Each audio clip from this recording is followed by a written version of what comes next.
alianza kuwashutumu, kuwatukana, na tunaamini alitulenga sisi kwa sababu sisi ndio tuliandika barua kupeleka TFF.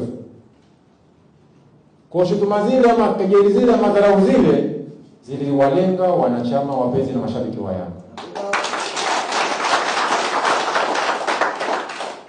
Tuna kila sababu ya kusimama imara. Tunamtaka rais wa michezo hapa nchini, rais wa shirikisho la michezo nchini atuombe radhi.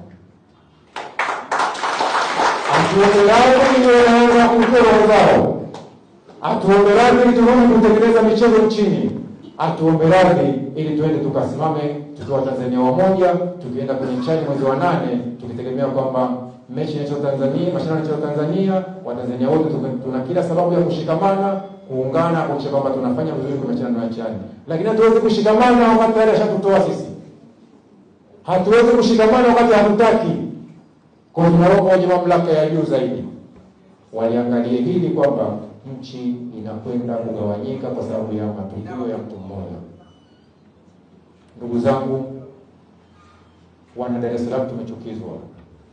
Wana Dar es Salaam hatukufurahishwa. Tumetukanywa viongozi wetu. Tumetukanwa na mtu ambaye hatujui ni kwa nini akafanya vile. Kwa tunamuomba Mheshimiwa Rais wa TFF. Tunaamini amefanya mambo makubwa sana ya mpira hapa nchini. Lakini kwa hili tunamuomba atuombe radhi ili turudishe moyo wetu kwake, tuendeleze michezo hapa nchini. Hili ni tamko la watu wa Dar es Salaam.